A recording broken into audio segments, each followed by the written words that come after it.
Hola, mi nombre es Erika Lincango, soy quitucara de Quito, Ecuador, quichua zambiseña, periodista indígena migrante, y les invitamos a que sigan escuchando Marquemos un Norte. Mi nombre es Miguel Antonio Tonobalá, del pueblo Misak, a estar acá en este segundo encuentro continental de comunicadores, y pues sigamos escuchando Marquemos Norte. Por detrás de mi voz, escucha, escucha. Recordar nuestra cultura ancestral es la forma determinante de nuestra existencia, y la nación charrúa está de pie. Bascuadé, Inchalá. Corre detrás de mi voz, escucha, escucha,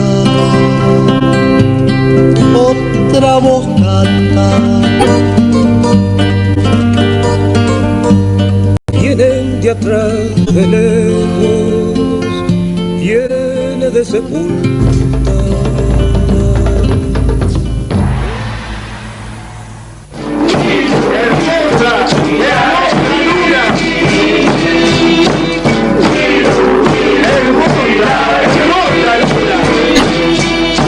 Bilú, Bilú, Idaí, hermosa, hermosa luna. Hue, hue, Idaí, fuego, fuego, luna, el fogón originario.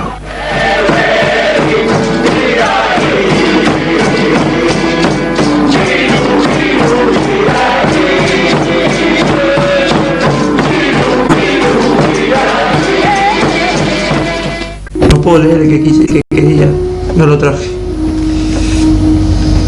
Aunque esté lejos de mi tierra, en la miseria y el dolor. No había título igual, Daniel. No dije título, así que... Ya sé. El tema es que lo tengo en 2 libretas y traje la segunda y no la primera.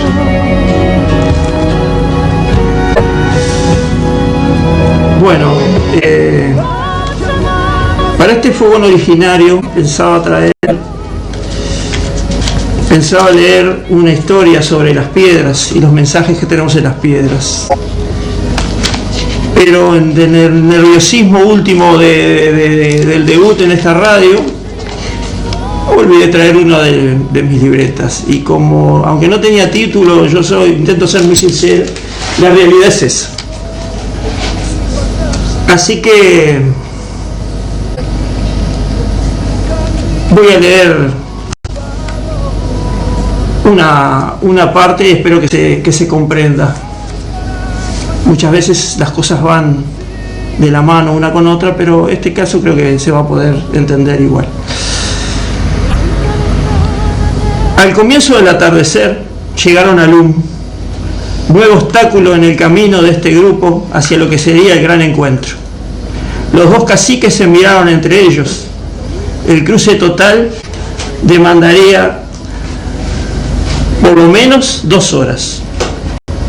Aunque estaban de suerte, pues la última crecida había formado 7 brazos del río.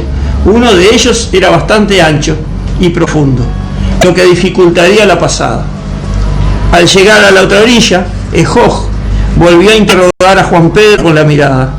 Este, por toda respuesta, adelantó su caballo y se adentró en el primer ramal, que no presentó problemas. La única dificultad, por supuesto, fue el último ramal, pero por la fuerza de la correntada, no por la profundidad. Ya que todos pasaron a caballo, se disipó el riesgo de que alguna persona fuera arrastrada. Tras llegar a la otra orilla, Juan Pedro le hizo una señal a su hermano Itaj de que avanzara guiando al resto, el resto de la tribu, formando la clásica fila india que poco a poco fue cruzando de a 1 o de a 2 por caballo, según fuera la necesidad. Tanto el cacique Sambo de un lado del río como su tío del otro eran dignos de una postal. Con esa altivez clásica de los hombres responsables, se mantuvieron allí totalmente quietos. Daban la sensación de estar en otra cosa, pero como a distancia de su pueblo. Pero era todo lo contrario. Ejoj no se movería de allí hasta que no cruzara seguro hasta el último Inchalá. presto a entrar en acción al mínimo incidente de riesgo.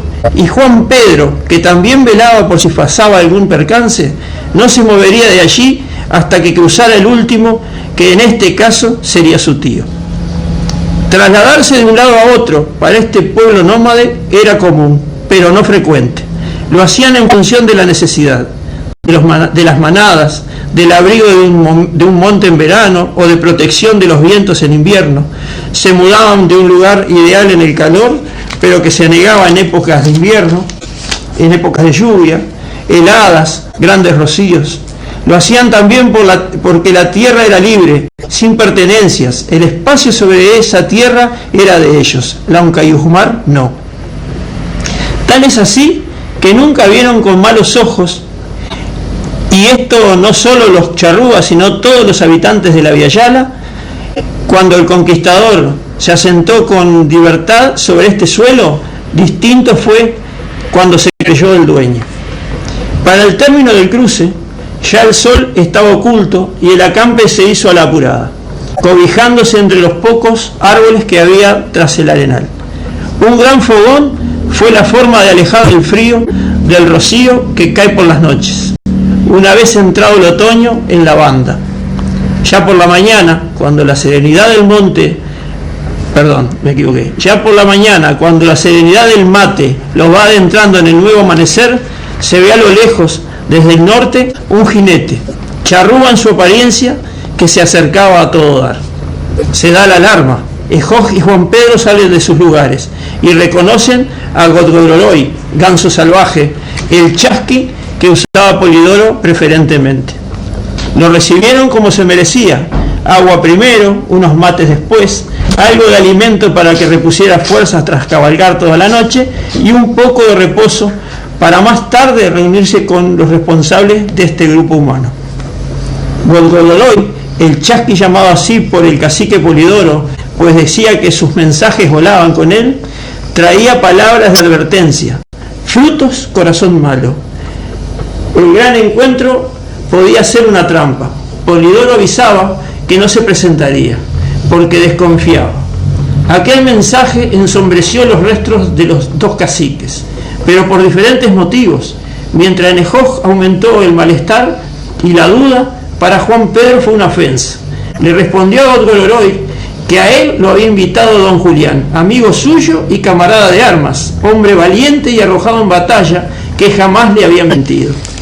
Cuando el chasqui se fue, el hijo de Taigarupé lo quedó mirando alejarse, la mirada perdida en el pensamiento que aceleradamente recorrían su cabeza, dejando cada vez más dudas. Xuambú se le acercó al ver la inquietud que su figura reflejaba. Chasqui Naan Jalaná, mensajero trajo inquietud. Owinka Gomalat, el hombre blanco a cogotarnos. Frutos, cortó la frase y agregó: Huaycaimar Waif Bajiná, mañana hay que caminar. Su pareja lo miró con amor y probó la única forma de sacarlo de su preocupación. Le pidió que le terminara de contar dónde lo llevó su padre.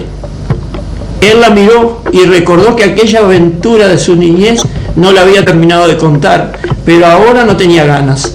Pidió que le consiguiera un poco de quicán, aguardiente, y al otro día, al marchar, le contaría. La noche fue dura, cargada de visitas que aumentaron su incertidumbre, pero ninguna fue clara y contundente. Muy mal dormido, preparó su caballo y el de Xuambú, y luego fue a despertar a los miembros de su familia. Apenas había amanecido cuando la tribu, formada por los dos grupos, se puso en marcha.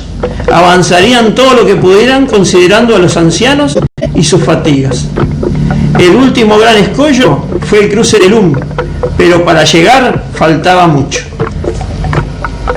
Cosas raras de la vida, cómo va dando círculos y a veces volvemos a pisar el mismo camino, aunque vayamos por otra senda. Xuambú escuchaba, embelesada, el relato de Ejoj, que contaba cómo él, embelesado, escuchaba la voz de su padre, en aquel, su primer viaje juntos. Taigarupé le transmitió sus conocimientos ancestrales. Hombre habitualmente callado, le habló de sus raíces, de Tabobá, de Yandinoca, del valiente Casastaá, de su abuelo Caá y de su abuelo Martinú, que en realidad era Minuán, pero como se había robado a Bilugüé, una charrúa, poco tiempo después se casó, una charrúa, poco tiempo después se amistó con el padre de ella y los dos grupos se juntaron. Le contó cómo fue la irrupción del Huinca en nuestro suelo, cómo se habían encontrado con Zapicán, el cacique de caciques, y el hijo de su hermana, Abayubá, y cómo todas las tribus de la zona concurrieron en su ayuda apenas los mandó llamar. Tras 2 días de cabalgata, llegaron a unos salientes rocosos, como tantos en las praderas de la banda.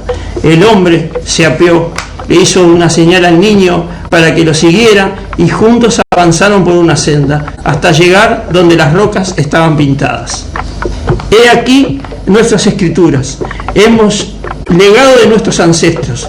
Mientras el Huinca repite sus símbolos mezclándolos de diferente manera para que se lean siempre igual, nuestro mensaje grabado en la piedra, en cambio, es siempre el mismo para que lo interprete según quien lo mire.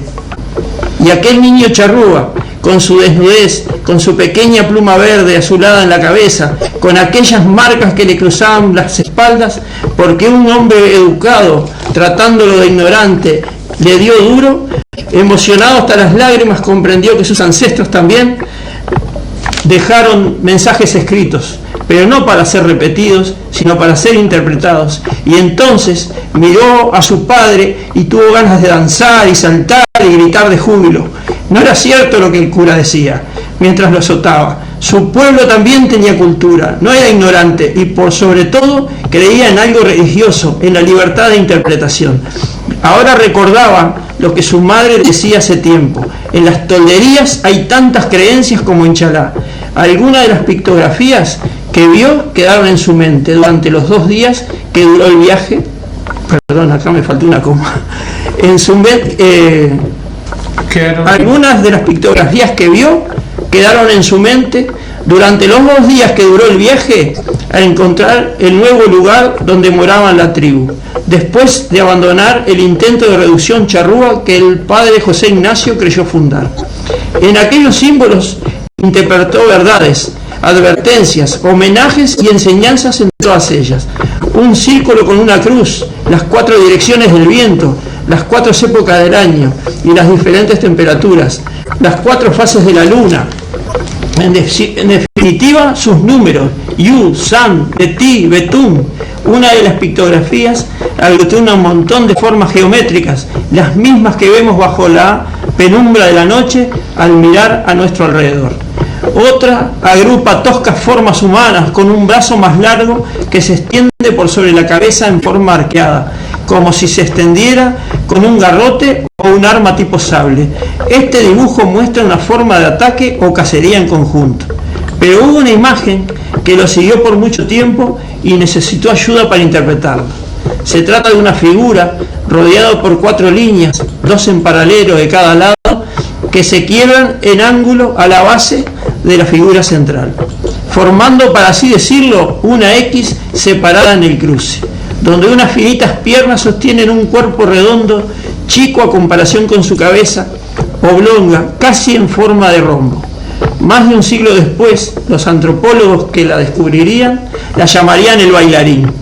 Dio vueltas en la inquieta cabeza del niño durante meses, hasta que una noche, en sueños, lo visitó su abuelo Caá y le fue mostrando el mismo dibujo, apenas modificado.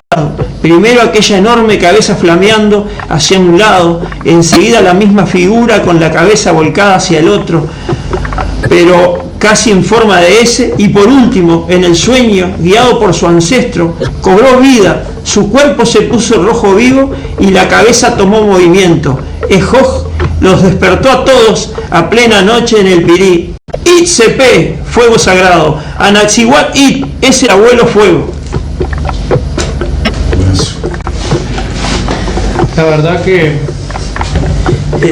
quiero aclarar a la audiencia que la primera parte habla de que el cacique recibe a un cura con mucha bondad el cura viene con mucha bondad, con buenas palabras, el cacique le da una oportunidad de quedarse en la tribu, y este hombre intenta enseñar a los pequeños niños, los Oipic, todo un tratamiento de castellano y por supuesto la palabra de Dios, etcétera, etcétera, y ahí se ocurre un insuceso y el cura termina golpeando con una vara al niño charrúa, y el padre, como consuelo, lo lleva a conocer, a que aprenda los mensajes ancestrales.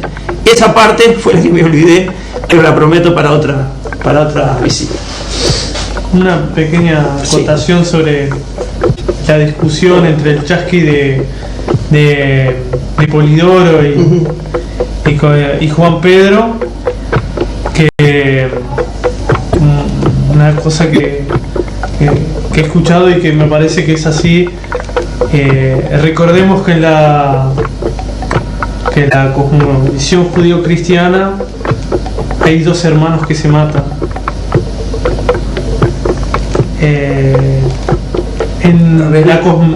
Caín y Abel, la historia de Caín y Abel, que es el primer crimen, pero son dos hermanos que se matan, y que en el charrúa nunca hubo un mito así en donde un hermano matara al otro. Exacto. Los hermanos no desconfiaban entre sí. Exacto. Quiero aclarar a esto que hace alusión Martín, es que Juan Pedro, el indio Sambo, el indígena Sambo, cruzado de hombre africano y de indígena, él peleó al lado de Julián Laguna.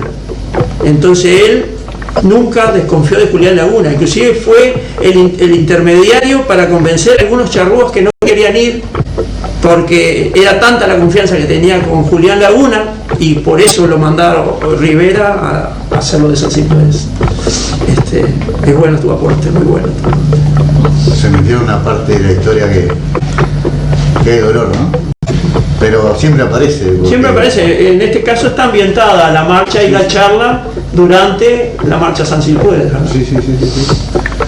Más allá de la ficción, tiene datos históricos. Claro, reales, es lo que intenta. Es la mezcla esa de lo fantástico con la realidad. También de la visión de nosotros mismos, ¿no? No de el que escribió el libro de historia con intereses creados y para borrar de un plumazo, mirá lo que es la frase, ciertas verdades y ciertos sentimientos que también son parte de la historia. Bueno, vamos a hacer una pausita y continuamos en un ratito.